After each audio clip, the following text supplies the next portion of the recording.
Alors mon parcours, moi j'ai fait une prépa pour intégrer après le programme Grande École d'Audencia durant 1 an et demi. Après j'ai réalisé 2 stages, donc l'un en grande conso à Paris et l'autre dans une agence web à Los Angeles. Et c'est ce qui m'a donné l'envie d'intégrer le master spécialisé donc en marketing digital à Audencia. Tout d'abord, l'un des points positifs du master SMED est que l'on ait une promo relativement réduite de 20 étudiants, ce qui permet d'avoir un suivi personnalisé et adapté en fonction des besoins de chacun. L'un des autres points positifs, c'est que chaque étudiant est issu d'un parcours assez différent. Il y a des ingénieurs, des gens issus du programme Grande École, des commerciaux, des gens qui ont déjà travaillé, ce qui permet lors des travaux de groupe d'avoir des compétences différentes.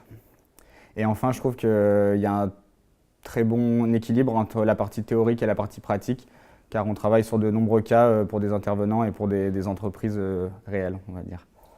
Le blog, c'est un projet de long terme, donc qui dure pendant toute la scolarité du master. Déjà, on réalise la partie graphique par l'intermédiaire de WordPress. On a des cours pour apprendre à maîtriser WordPress. Et après, chacun choisit un sujet qui l'intéresse en lien avec le marketing digital. Moi, par exemple, c'est sur le sport marketing et le digital. Et l'on doit poster des articles tout au long de l'année. Donc ça permet de travailler une présence sur Internet, un personal branding comme on appelle, et de développer des compétences et une employabilité dans le secteur que l'on souhaite.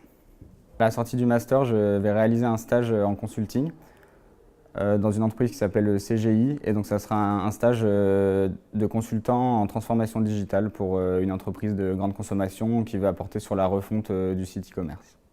Pour moi, les bénéfices du master dans le futur, ce sera déjà d'avoir développé des compétences très précises dans un domaine, donc là le marketing digital, qui est de surcroît un secteur qui recrute énormément en ce moment et c'est vraiment une nouvelle tendance, donc c'est important d'avoir une vraie compétence et une vraie employabilité dans ce domaine.